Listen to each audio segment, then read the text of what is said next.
అందరికీ నమస్కారం. ABN RK గారి వీకెండ్లో ఇప్పుడు బాలకృష్ణ గారిని అలానే శ్రీరెడ్డిని తీసుకురావటం జరిగింది. అయితే ఈ నేపథ్యంలో రీసెంట్గా చేసిన శివాజీ గారు డ్రెస్సింగ్ కోడ్ మీద చేసిన వ్యాఖ్యల మీద కూడా వ్యాఖ్యానించడం జరిగింది. సో ఒకసారి ఇష్యూ మీద డిస్కస్ చేసే ప్రయత్నం చేద్దాం. ప్రస్తుతం మనతో political analyst, senior journalist Sesha Rao గారు స్టూడియోలో ఉన్నారు. వెల్కమ్ చెప్దాం. Hello sir. హలో సార్, ఇప్పుడు ఆర్కే గారి ఈ వీకెండ్ ఎలా చూడొచ్చు అంటారు? ఇది చాలా సునిశ్చితంగా ఆయన రాస్తూ ఉంటారు. వీకెండ్ని కొత్త పలుకు అనేటువంటి పేరుతోటి ప్రతి వారం కూడా రాస్తూ ఉంటారు. అవును. ఆ వారంలో ఉండేటువంటి అనేకమైనటువంటి బర్నింగ్ ఇష్యూస్లో ఒక ఇష్యూని ఆయన ఎంచుకొని దాని మీద విశ్లేషణ రాస్తూ ఉంటారు. ఈసారి ఆయన ఎంచుకున్నటువంటి ఇష్యూ ఏంటంటే శివాజీ చేసినటువంటి కామెంట్స్. ఈరోజు శివాజీ లేడీస్ ఎలాంటి డ్రెస్ వేసుకోవాలి, ఎలా ఉండాలి అనేటువంటి కామెంట్స్ చేశారు. దాని మీద ఇప్పుడు అందరూ అనేక రకాలుగా స్పందిస్తూ ఉన్నారు. ఆ క్రమంలో ఆయన దాన్ని విశ్లేషించుకుంటూ వచ్చారు.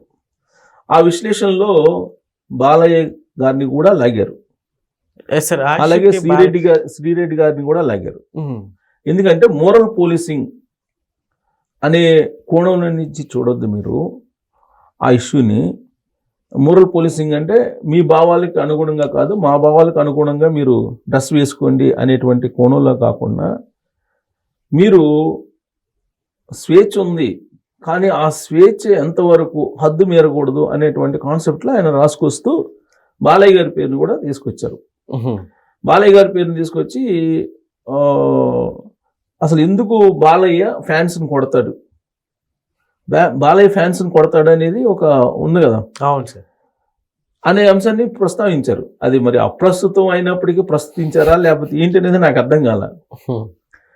అంటే ఫ్యాన్స్ పరంగా సెలబ్రిటీస్కి, ప్రత్యేకించి సినిమా హీరోలకు కానీ హీరోయిన్లకు కానీ ఎలాంటి ఎఫెక్ట్ ఉంటుంది అనేటువంటి దాన్ని ప్రస్తావిస్తూ బాలయ్య గారి పేరుని తీసుకొచ్చారు. ఏంటి బాలయ్య జనరల్గా బాలయ్య ఎవరైనా వస్తే కొడతాడు అనేది ఒక అభిప్రాయం ఉంది. ఎందుకు కొడతాడు అనేది కూడా ఆయన రాశారు. ఇందుకే కొడతారేమో అనే యాంగిల్లో రాశారు. ఆయన ఇంతవరకే ప్రస్తావించారు. బాలయ్య కొట్టడం మంచిదా, తిట్టడం మంచిదా, లేదంటే ఫ్యాన్స్ దగ్గర రాకపోవడం మంచిదా అనేది విశ్లేషించలేం. జస్ట్ ఆయన బాలయ్య పేరుని తీసుకొచ్చారు. బాలయ్య కొడతాడు అనేటువంటిది ఉంది అని. ఏ సందర్భంలో తీసుకొచ్చారని అంటే, ఈ మధ్యకాలంలో నిధి అగర్వాల్ అనుకుంటా ఆమె పేరు, హీరోయిన్. ఆవిడ ఎక్కడికో వెళ్ళారు సెలబ్రిటీగా. వెళ్ళినప్పుడు ఈ మొత్తం ఫ్యాన్స్ అంతా చుట్టుముట్టితే ఆ ఫ్యాన్స్ మధ్యలో ఇరుక్కుపోయింది. ఆ సెక్యూరిటీ వాళ్ళు వచ్చి ఏదో తీసుకెళ్ళి సేఫ్ సైడ్కి తీసుకెళ్ళి, ఇన్ కేస్ ఆవిడని కనుక సేఫ్ సైడ్గా వాళ్ళు బౌన్సర్లు కనుక లోపలికి తీసుకెళ్ళకపోతే కారులో ఆవిడ పరిస్థితి ఏంటి. అలాగే ఆ మధ్య సమంత పరిస్థితి కూడా అదే. వీళ్ళు జనరల్గా సెలబ్రిటీస్ వెళ్తూ ఉంటారు, కార్యక్రమాలకు వెళ్తూ ఉంటారు. సెలబ్రిటీస్ అనగానే అనేక మంది వస్తారు. హీరోయిన్లు అంటే ఇంకా ఎక్కువ మంది వస్తూ ఉంటారు. ఆ ఫ్యాన్స్ యొక్క భావజాలం, వాళ్ళ యొక్క అభిమానం, వాళ్ళ యొక్క ప్రేమ ఎలా ఉంటుందంటే హద్దులు అనేది ఉండదు కొంతమందికి, అందరికి కాబట్టి కొంతమందికి. అందులో డ్రెస్ అనేది ఒకవేళ గనక హాఫ్ నేకెడ్గా వేసుకున్నారనుకోండి, అభిమానులు ఏ విధంగా రెచ్చిపోతారు అనేటువంటిది ఆయన రాశారు. సో ఫ్యాన్స్ అనే వాళ్ళకి హద్దులు ఉండవు, హద్దు మీరుతారు. కాబట్టి సెలబ్రిటీస్ ఎప్పుడు కూడా కంట్రోల్లో ఉండాలి అన్ని రకాలుగా అనేది. దాంట్లో భాగంగా బాలయ్య గారి అంశాన్ని కూడా తీసుకొచ్చారు. ఆయన కొడతారు అనేటువంటి ఫీలింగ్ ఉంది ఫ్యాన్స్లో, హద్దు మీరితే అనేది ఒకటి రాసుకొచ్చారు. అలాగే శ్రీరెడ్డి ఇష్యూని రాసుకొచ్చారు. ఇప్పుడు శ్రీరెడ్డి బట్టలు వేసుకునేటప్పుడు, బట్టలు అనేదానికి మనకంటూ ఒక కొన్ని నిబంధనలు కూడా ఉన్నాయి. నా శరీరం నా ఇష్టం అని చెప్పేసి బట్టలు ఎప్పుడు తీసుకొని తిరిగితే చట్టం ఒప్పుకోదు అని చెప్పి రాసుకొచ్చారు. రాస్తూ ఫిలిం ఛాంబర్ దగ్గర అప్పట్లో కాస్టింగ్ కౌచ్ అనేదానికి ఆవిడ అప్పుడు పెద్ద ఎత్తున ప్రచారం చేశారు వ్యతిరేకంగా. కాస్టింగ్ కౌచ్ ఉద్యమం కూడా చేశారు.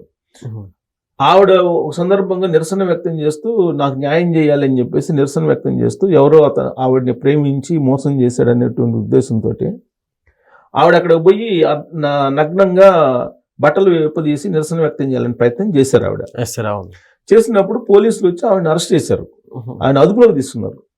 సో కాబట్టి చట్టం అనేది ఒకటి ఉంది. ఈ చట్టం ప్రకారం మీరు మీ ఇష్టం వచ్చినట్టు తిరగడానికి ఉండదు. అనే ఒక అంశాన్ని కూడా ఆయన జోడించారు. దాంతోపాటు ఆదిమ మానవులు బట్టలు లేకుండా తిరిగేవాళ్ళు అనేది చరిత్ర చెప్తోంది. ఎస్. మారుతున్నటువంటి కాలానికి అనుగుణంగా అభిరుచులు మారుతాయి, డ్రెస్సింగ్ కూడా మారుతూ ఉంటుంది. గతంలో పురుషులకేమో పంచ ఉండేది, అలాగే మహిళలకి చీరలు ఉండేవి. మారినటువంటి పరిస్థితులకు అనుగుణంగా పురుషులేమో ప్యాంటు షర్ట్లు ధరిస్తూ ఉన్నారు, మహిళలు పంజాబీ డ్రెస్సులు అని ఆ డ్రెస్సులు వేస్తున్నారు. అంతవరకు బాగానే ఉంది. కానీ దానికి మించిన విధంగా పొట్టి బట్టలు వేసుకుంటున్నారు చాలామంది. ఈ పొట్టి బట్టలు వేసుకోవడంలోనే ఇబ్బందికరమైన పరిస్థితులు ఉన్నాయి అని చెప్పి ఆయన రాస్తూ ఆయన ఏం చేశారంటే డ్రెస్ కోడ్ గురించి కూడా ప్రస్తావించారు. ఏం డ్రెస్ కోడ్ గురించి ప్రస్తావించారు? డాక్టర్లకి డ్రెస్ కోడ్ ఉంది, వాళ్ళ ఇష్టం వచ్చిన డ్రెస్ వేసుకోవడానికి లేదు డాక్టర్స్. మగవాళ్ళు అంటే మీకు టీషర్ట్లు జీన్స్ ప్యాంట్ వేసుకొని హాస్పిటల్కి పోవడానికి లేదు. అలాగే లాయర్లు, వాళ్ళకంటూ ఒక డ్రెస్ కోడ్ ఉంది. లాయర్లు మా ఇష్టం వచ్చిన డ్రెస్ మేము వేసుకుని కోర్టుకు హాజరవుతుంటే కుదరదు. జడ్జెస్ కూడా అంతే డ్రెస్ కోడ్ ఉంది. మరి ఈ డ్రెస్ కోడ్ ఎందుకు పెట్టారు? కొన్ని సాంప్రదాయాలు, కొన్ని కట్టుబాట్లు, కొన్ని పద్ధతులు ఉన్నాయి భారతదేశంలో. పాశ్చాత్య దేశాలు వేరు, భారతదేశం వేరు. సో కాబట్టి మన దేశంలో ఉండేటువంటి సంస్కృతులు, సాంప్రదాయాల గురించి శివాజీ గారు ఉచిత సలహా ఇచ్చారు. శివాజీ మాట్లాడిన దాంట్లో తప్పే ఉంది అనేటువంటి యాంగిల్లో ఆయన రాసుకొస్తూ సోషల్ మీడియాలో శివాజీని సపోర్ట్ చేస్తున్నారు ఎక్కువ మంది అనే యాంగిల్లో రాస్తూ ఇవన్నీ పొందుపరిచారు. అంటే మోరల్ పోలీసింగ్ అనేది కాదు, మోరల్ పోలీసింగ్ అనేటువంటి యాంగిల్లో మీరు చూడొద్దు. దాన్ని మోరల్ పోలీసింగ్ యాంగిల్లో కాకుండా మన రక్షణ పరంగా కానీ గౌరవం పరంగా కానీ ఎలా ఉండాలి అనేది తెలియజేశారు తప్పితే దాంట్లో మీరు రాద్ధాంతం చేయాల్సింది ఏమీ లేదు అన్నట్టు బాలయ్య అలాగే శ్రీరెడ్డికి సంబంధించినటువంటి ఉదాహరణలను తీసుకొచ్చారు. దాన్ని మోరల్ పోలీసింగ్ అందామా? ఇప్పుడు బాలకృష్ణ కొట్టారు అభిమానుల్ని, దాన్ని మోరల్ పోలీసింగ్ అందామా అనేటువంటి అంశాన్ని ఆయన పొందుపరిచారు. సో టోటల్గా ఏంటంటే ఈయన ఆ వీకెండ్ దాంట్లో శివాజీ చేసినటువంటి వ్యాఖ్యలను ప్రస్తావిస్తూ బాలయ్యని శ్రీరెడ్డిని తీసుకురావటం అనేది కొంత అంటే పూర్తి స్థాయిలో బాలయ్యని మెన్షన్ చేయలేదు కానీ, బట్ శ్రీరెడ్డిని కానీ పూర్తి స్థాయిలో మెన్షన్ లేదు కానీ ఉదాహరణగా వీళ్ళిద్దరిని పొందుపరచడం అనేది కొత్తగా మళ్ళీ వీళ్ళని కూడా సీన్లోకి తీసుకొచ్చినట్టు అయింది. Okay sir, thank you.